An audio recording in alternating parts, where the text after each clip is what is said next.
Designed Fiction presents Andromeda Chrome. The Ghost of Freddie Mercury and Zombie Big Punisher.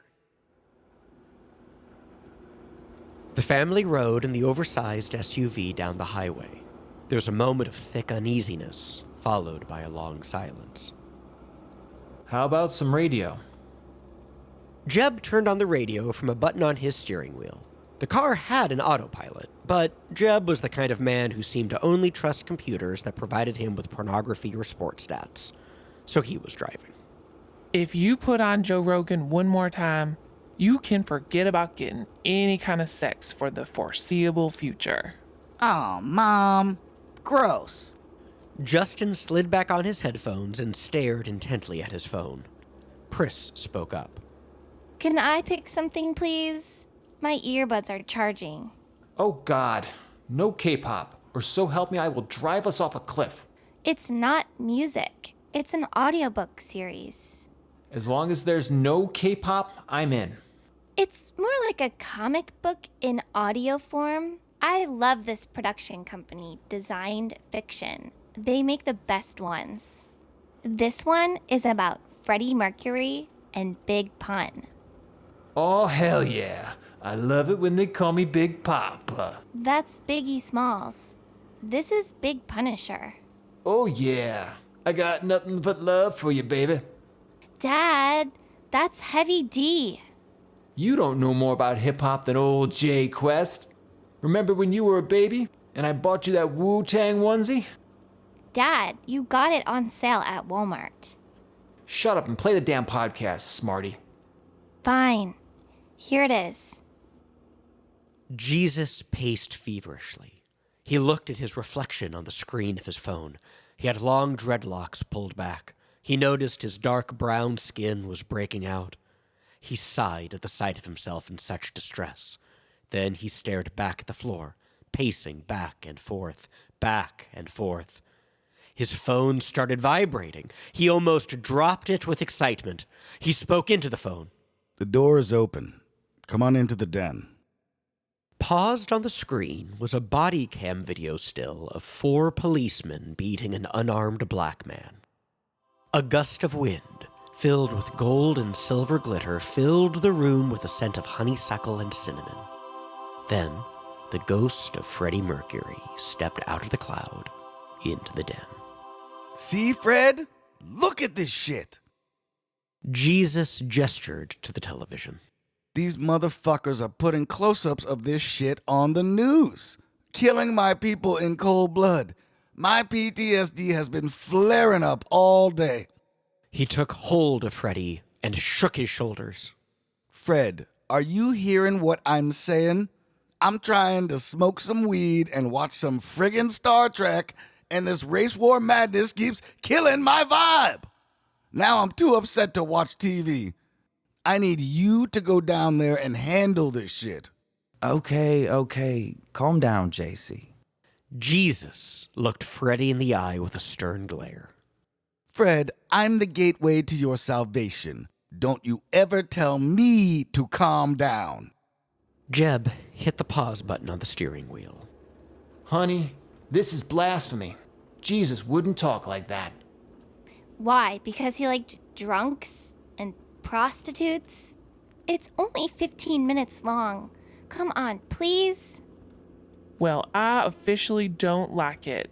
Impersonating Christ is a sin. Oh, right. Which sin is that again? This is satire. Like Life of Brian or Jesus Christ Superstar or that weird snuff gore film Passion of the Christ. My earbuds are still charging. Just a little while longer.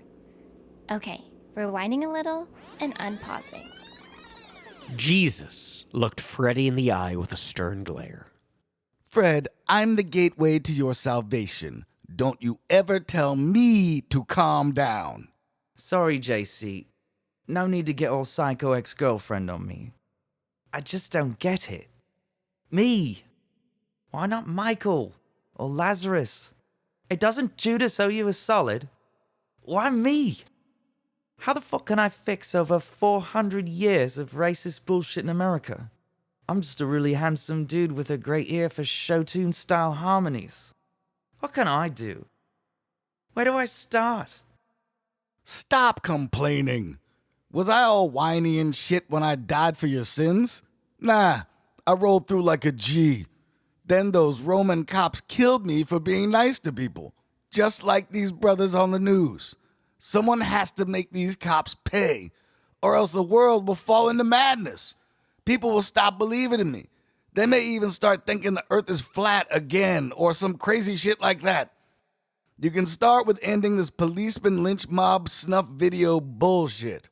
Now I want this done with real showmanship and some pizzazz, so these crazy MAGA motherfuckers won't ever forget it. It's gotta be you, Freddie. You'll need some help. How about you raise an army of undead heavy hitters to take out these pigs on some gory 1980s horror movie type shit? That's genius, JC. What about Paul Mooney? I know he's just got here and all, but Undead Homie the Clown sounds kind of amazing, doesn't it? Tempting. Save it for the sequel? Start with Big Punisher. He's just the bad guy you need, and he really hates cops. This is gonna be fun. You know, sometimes I think that Twin song with Fat Joe is the greatest hip-hop cover ever produced. He's gonna be undead, though, so no freestyle battles. Rotten brain zombies tend to rhyme like millennials. No deep thoughts or math problems, okay? Just point him at danger and reward him with brains. Go with God. Far, far away from heaven, dark storm clouds covered the Bronx cemetery. A cloud of gold and silver glitter hovered over the top of a grave. The headstone read Christopher Lee Rios, 1971 to 2000. Lightning struck the headstone repeatedly, leaving a crater in the earth. It struck again and again, reaching the casket buried deep down. The lid of the casket flew open as a beam of white light shone down onto the corpse from high above the storm clouds. Yeah, baby! He dusted off his shoulders and grunted, confused by the cloud.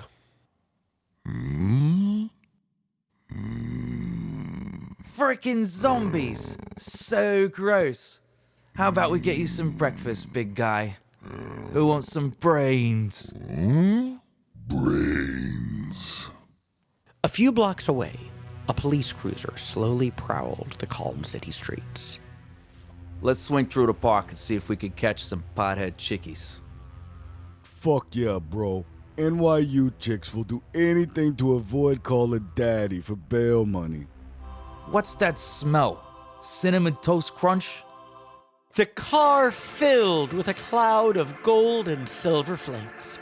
In the glitter materialized the head of Freddie Mercury. Hello, piggies. Ready to bite the dust? What the fuck is that? Look out! Turn the wheel! Ah, shit. The police cruiser spun out of control. Then it crashed into a light post. The two policemen crawled out of the crash and looked back. A low growl came from a giant, shadowy figure standing across the street from the wreck. The figure walked stiffly towards them. When he got a few yards away, they noticed his face was covered in rotting skin, and his eyes were a dingy yellow. The policemen looked at each other in a panic. Brains. Run! Quick! After them! The giant zombie looked back at the cloud of Freddy, confused. Pun don't run. Then, he took out 2 desert eagles from his shoulder holsters and opened fire. Pun don't run. Pigs run. Hey, pigs! Run from these! They buried you with loaded guns? What the fuck? I'm very American. The zombie laughed and grunted. Pun don't run. No kidding. The Punisher ran up to their bodies and bit into their skulls. Brains. Back in the car, Jeb started laughing so hard, the car started swerving. Watch the road, Jeb. Sorry. This got really good all of a sudden.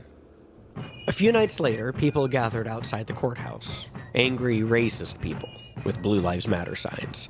Some wore swastikas, some wore iron crosses, some wore white sheets, some just came in metal band t-shirts, Doc Martens, and ripped up jeans. A man was giving a speech from a megaphone. He was a fat, sad, and ugly man. The kind of man with nothing better to do than talk shit and irritate people. The kind of man that makes even some of the right-wing nuts rethink their stance on abortion. He was just finishing his speech. And if this ain't the God's honest truth, then may the Almighty himself strike me down. There was a blackout. All the lights and cameras went off. The dark clouds rumbled before they opened up. A lightning bolt struck the preacher at the podium. When the smoke cleared, Zombie Big Punisher stepped out of a ring of fire and up to the podium. He grabbed the mic in his decrepit hand. All you pigs better run. Everyone in the crowd was packing. Basically, every racist gun nut in the city was there. They pulled out their weapons, everything from AR-15s to 22s. The crowd opened fire on the zombie. Bullets flew at him like a swarm of bees. After a few hundred rounds, their firing ceased and the smoke cleared. Dark, loud laughter came from the hemorrhaging corpse lying next to the podium. Behind the loud crowd were flashing police lights. The SWAT team's drones were out in force. They surrounded the protesters. These drones were different. They were under the influence of one of the greatest vocalists to ever take the stage, a holy spirit of vengeance blessed by the Son of God, a sparkling, mystical entity by the name of Freddie Mercury. The drones armed their minds and moved in, closing the gap. Up at the podium, the Punisher stood back up and picked up the mic from the ground. He was riddled with bullet holes, bleeding a green ooze. The crowd gasped with fear. I said run, motherfuckers, run! He pulled his Desert Eagle from its holster and fired at the crowd. Around them, the drone started blinking and whirring. Time for the big finale. The drones ignited. After the atomic-sized explosion, some of the rubble shifted. A large concrete slab raised up and flew a few feet away. Zombie Big Punisher lifted the wreckage off him and stood up in the hole where the town hall used to be. An Escalade limo, seemingly driving itself, pulled up to Punisher. The door swung open. Freddy's voice could be heard from the stereo. Hey, little guy, get in. We've got a long drive ahead of us. Where? Bible Belt, then Texas for the RNC. Pull over first. Need lots more ammo. And rockets. And blunts? Oh, right. Hey, Jesus gave me a pre-rolled spliff. It's in the ashtray back there for you. The giant zombie smiles as he puffed the blunt. Brains? Not a whole lot of those where we're going. I hear they've got a library named after Bush. Bad brains? Good call.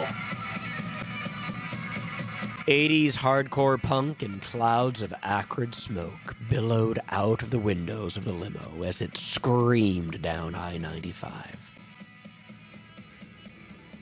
Hey, you didn't say this was a racist podcast. How's that? He didn't say the cops were white. Freddie was born in Africa, but he's Indian. Big Pun was a light-skinned Puerto Rican. And I'm sure that there were some Kanye West and Candace Owen types in the crowd. Try pro-justice and equality.